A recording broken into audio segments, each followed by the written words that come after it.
Bonjour à tous et merci d'être venus ce soir pour cette session sur l'intelligence artificielle. J'espère que tout ce qu'on va dire ce soir va vous donner des envies, des idées et l'envie d'appliquer ces techniques pour vos projets personnels. À titre personnel, je suis vraiment convaincu qu'on est rentré dans une révolution industrielle avec l'automatisation des tâches intellectuelles. Et l'objet de ma présentation ce soir, c'est de vous montrer comment NVIDIA essaye de participer à cette révolution en mettant à disposition de tous des supercalculateurs avec ces GPU qui permettent d'exécuter des calculs et de faire tourner des modèles dont la complexité était jusqu'à encore récemment complètement inenvisageable. Donc, au risque d'enfoncer des portes ouvertes, je voudrais juste rappeler que les GPU sont initialement des processeurs dédiés aux applications graphiques. On va voir dans cette présentation qu'ils peuvent servir aussi à faire des calculs et notamment des calculs pour le deep learning. Je vais commencer en vous montrant quelques exemples pratiques d'application du deep learning pour vous mettre un peu l'eau à la bouche et vous donner des idées pour vous permettre de voir ce qu'on peut résoudre comme problème avec le deep learning. Vous avez en haut à gauche ici un exemple de segmentation sémantique où l'idée en fait c'est de prendre une image et de colorier chaque pixel de l'image en fonction de la nature de l'objet qu'il représente. Donc vous voyez ici une personne qui est dessinée en jaune, une poubelle, je crois, derrière, en rouge, une cagette en bleu. Ça, c'est un exemple d'école, mais c'est aussi très pratique pour des applications en imagerie médicale, par exemple, où vous avez besoin d'identifier les différents organes du corps humain sur une radiographie. Dans l'exemple en bas à gauche, c'est un exemple de détection d'objets dans une image. Et dans cet exemple-là, une image est prise de l'intérieur de la voiture. Et l'idée, c'est d'entraîner un réseau de neurones qui va vous permettre de détecter les obstacles. Donc vous voyez aussi ici encadrer une voiture, un cycliste, et puis aussi les panneaux de circulation. Donc bien entendu, ce genre de réseau est très utile pour tous les systèmes d'aide à la conduite. En haut à droite, c'est un exemple autour du langage avec des réseaux de neurones qui sont entraînés pour faire de la traduction. C'est l'idée un peu du traducteur universel dans le guide intergalactique de la galaxie. Donc vous parlez dans votre langue et la personne de l'autre côté vous entend dans sa langue à elle. C'est évidemment très pratique si vous rencontrez une personne qui ne parle pas votre langue. Là, on a un exemple de traduction de l'anglais vers le klingon. Donc, je suppose que si vous sortez ce soir et que vous rencontrez une personne qui ne parle que le klingon, vous trouverez un usage à ce type de réseau de neurones. Et maintenant, je vais vous demander en fait, de réfléchir un peu et de vous dire comment, avec un seul et même algorithme, vous pouvez implémenter du code. Je ne sais pas si vous êtes programmeur, mais comment, avec un seul algorithme, implémenter un programme qui est capable de résoudre tous ces problèmes-là. Étonnamment, c'est la promesse à laquelle le deep learning essaye de répondre. Avec un seul et même algorithme, vous pouvez créer des programmes qui savent faire des choses complètement diverses et les applications sont infinies. En théorie, un réseau de neurones peut faire l'apprentissage de n'importe quelle fonction mathématique. Donc, il n'y a en théorie pas de limite à ce que peuvent faire les réseaux de neurones. Je vais continuer avec des exemples un petit peu plus légers. Ça, c'est un exemple qui nous vient de nos amis de chez Google qui ont montré des jeux vidéo à un réseau de neurones. Ils ont appris au réseau de neurones à jouer à des vieux jeux Atari. Et vous pouvez voir les vidéos là. Et vous voyez que dans la pratique, le réseau de neurones arrive à des performances très sympas, de temps en temps même supérieures à ce qu'un être humain est capable de faire, notamment tout ce qui est lié aux réflexes. Ça, c'est un autre exemple de Andrej Karpathy, qui est un chercheur à Stanford. Ce que Andrej a fait, c'est qu'il a fait lire le code Linux à un réseau de neurones, et ensuite il a demandé à son réseau de neurones de lui générer du nouveau code. Et vous pouvez voir, là, ça c'est le code qu'il a écrit. Ça ressemble pas trop mal à du code Linux. Il y a des commentaires, il y a des variables qui sont complètement imbitables. Donc oui, ça peut-être même que ça compile. Je trouve ça plutôt sympa. Et voilà, un autre exemple aussi de génération de contenu, génération d'images en utilisant un réseau de neurones.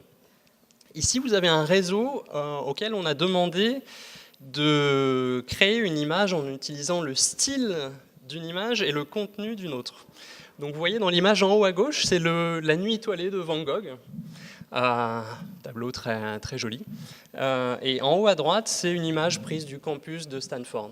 Et en bas, le résultat de l'addition de ces deux choses-là, c'est le campus de Stanford avec le style de Van Gogh. Ça, c'est un étudiant de Stanford aussi qui a fait cet exemple-là. Personnellement, je trouve ça vraiment sublime. Il y a beaucoup d'exemples sur Internet de gens qui se sont amusés avec ça. J'ai mis le lien ici, si ça vous intéresse. Voilà. Qu'est-ce que le deep learning? Je ne vais pas revenir sur ce que sont les réseaux de neurones. Vous avez vu ça dans la présentation précédente. Sans doute dans la présentation suivante aussi. Je suppose qu'à la fin de la soirée, vous en aurez complètement ras-le-bol des réseaux de neurones. Donc je ne vais pas revenir sur ce que c'est ici. Ce que je voudrais illustrer avec cette slide, c'est juste la complexité des réseaux de neurones de nos jours. En fait, le réseau que Martin a montré précédemment, c'est un réseau qui existe depuis 20 ou 30 ans, hein, qui est un chercheur français d'ailleurs qui l'a inventé. Enfin, la dernière version, le net. Et fondamentalement, en fait, les algorithmes n'ont pas vraiment évolué depuis 20 ou 30 ans. Ce qui a vraiment changé depuis récemment, c'est la complexité des modèles. Aujourd'hui, donc dans un modèle de classification typique, hein, pas nécessairement le plus gros du monde, mais dans un modèle qui fonctionne, on va dire, on a 138 millions de paramètres dont il faut faire l'apprentissage. On a 15 milliards de connexions entre les différents neurones du réseau. Et si vous voulez faire l'apprentissage de ce réseau-là sur un problème assez conséquent, il va vous falloir exécuter des milliards d'instructions à virgule flottante. Donc, essayez de vous représenter un peu ce que ça veut dire. Des milliards d'instructions à virgule flottante. Si vous avez un processeur qui fonctionne à 1 GHz et qui, à chaque hertz, est capable d'exécuter une instruction à virgule flottante, il va vous falloir 1 milliard de secondes pour réaliser tous ces calculs-là. 1 milliard de secondes, bien évidemment, c'est très long. Ça représente une trentaine d'années. Une trentaine d'années, si vous essayez de commencer l'apprentissage et si vous avez besoin d'attendre une trentaine d'années, je pense que déjà vous serez sans doute viré avant que le résultat arrive et vous allez sans doute certainement trouver le temps très long. Donc j'en viens maintenant à la slide, pour moi, la slide de la présentation. Si vous avez un petit peu d'énergie, j'aimerais que vous soyez attentifs juste maintenant. Et c'est celle qui explique pourquoi on pense chez NVIDIA que les GPU sont une bonne réponse à toutes ces problématiques de calcul. On a vu avant, bon, 1 GHz, ça va prendre 1 milliard de secondes avec un processeur classique. L'idée, intuitivement, je pense, si on veut accélérer la cadence des calculs, l'idée première qui vient à l'esprit, c'est d'augmenter la fréquence de fonctionnement. C'est vraiment le plus simple. Je pense que vous avez remarqué, ça fait peut-être une dizaine d'années que les fréquences de fonctionnement des CPU n'ont pas beaucoup bougé. On est entre 2 et 3 GHz, on a du mal à aller plus haut. Et la raison fondamentale derrière ça tient dans les deux équations que je montre ici. Vous avez la première équation qui montre que dans chaque transistor, la puissance consommée, l'énergie consommée par unité de temps, c'est une fonction du carré de la tension et de la fréquence de fonctionnement. Donc déjà là, on voit que plus on augmente la fréquence de fonctionnement, plus on va augmenter la consommation dans le processeur. Et la deuxième équation montre que la fréquence de fonctionnement elle-même est une fonction de la tension appliquée à tous ces transistors. Et vous avez ce petit paramètre alpha qui est toujours inférieur à 2, mais qui de nos jours, avec les technologies de silicone actuelles, est de environ 1,3 à peu près. Si vous retournez ces deux équations dans le bon sens, vous faites un peu de gymnastique intellectuelle, vous allez voir que, en fin de compte, la puissance consommée dans votre processeur est la consommation d'énergie est une puissance 5 ou 6 de la fréquence de fonctionnement à laquelle vous faites tourner votre processeur.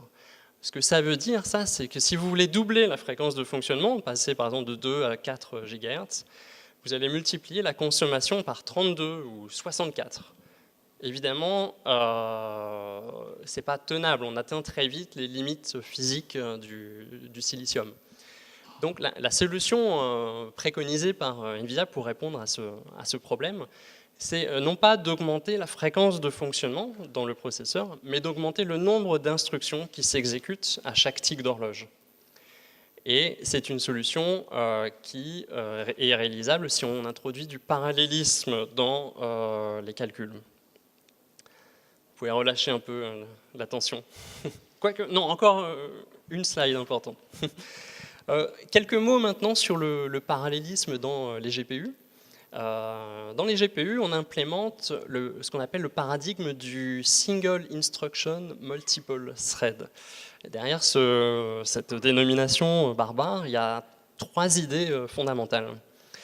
La première idée, c'est que les unités de calcul sont regroupées afin de faire en sorte que les groupes d'unités de calcul exécutent tous à un instant donné la même instruction.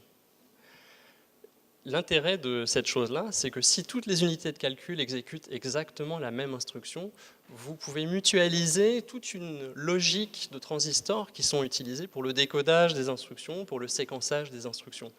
Et donc, déjà là, vous économisez énormément de transistors et donc de consommation d'énergie.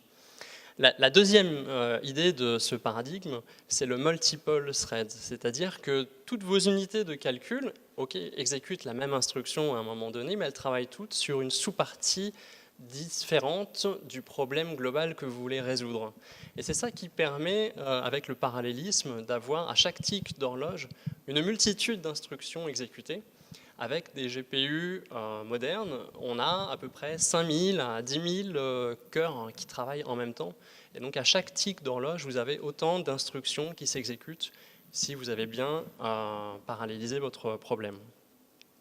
Et la troisième idée derrière le Single Instruction Multiple Thread, c'est l'idée du latency hiding, c'est-à-dire que ces groupes logiques de calcul sont séparés de telle sorte que quand un groupe d'unités de calcul attend des données de la mémoire externe, donc une mémoire qui est a fortiori assez lente comparée au registre du processeur, alors d'autres groupes peuvent être séquencés. Et le séquenceur qui est dans les GPU a pour but, et a pour mission de faire en sorte que quand un groupe d'unités de calcul attend des données, un autre groupe est schedulé, et ça permet de lisser complètement tous les temps d'attente liés à la mémoire externe qui est toujours beaucoup plus lente que les processeurs internes. Voilà, maintenant quelques mots sur CUDA. CUDA, c'est un framework qui permet de programmer des routines à destination de GPU. Et vous allez voir que l'idée est finalement assez simple. J'ai pris pour cet exemple une fonction qui fait simplement la somme de 2 vecteurs. Donc dans la version du haut ici, dans la version du haut, vous avez la version séquentielle de cette fonction. Donc une fonction qui prend en paramètre les vecteurs. Et puis à l'intérieur de la fonction, une boucle qui va calculer la somme des éléments 2 par 2. Dans la version GPU de cette fonction-là, finalement la seule différence, c'est qu'on a retiré la boucle de la fonction. Et donc au lieu d'écrire une fonction qui va résoudre votre problème intégralement, une fonction qui va faire le calcul sur l'ensemble du vecteur, vous écrivez une fonction qui va travailler sur des éléments de ce problème général. Et cette fonction, elle va s'exécuter en parallèle sur tous les cœurs de votre GPU. Et c'est ça qui permet d'avoir en parallèle énormément d'instructions qui s'exécutent. Notez les variables ici en rouge, hein, qui sont finalement qui sont mappées sur des registres. C'est ces variables-là qui renseignent la fonction sur la partie du problème global que vous voulez traiter à l'intérieur de cette fonction. Bon, je suis allé assez rapidement. Si vous avez des questions là-dessus, on peut en parler plus tard. Je vais continuer. Je voudrais dire maintenant quelques mots sur Digits. Digits, c'est un outil open source, gratuit d'NVIDIA, à destination de tout public. Digits, et vraiment l'idée derrière Digits, c'est de rendre extrêmement facile l'accès au deep learning.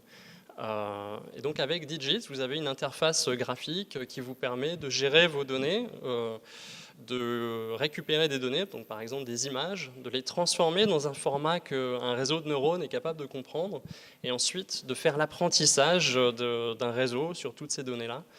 Toutes les techniques qu'on a vues dans la présentation précédente, elles sont applicables dans Digits. Vous pouvez changer la learning rate policy, la batch size, les éléments de régularisation, et tout ça sans écrire une ligne de code.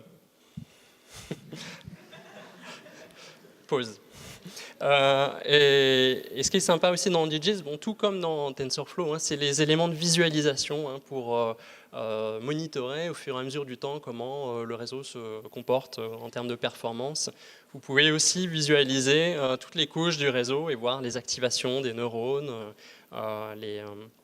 comment les poids se distribuent, et toutes sortes de choses comme ça. Donc, derrière Digits, il y a une communauté open source qui est assez active. Vous pouvez poser des questions, discuter de vos projets sur les fils de discussion. Donc je vous invite à essayer, c'est assez facile d'accès.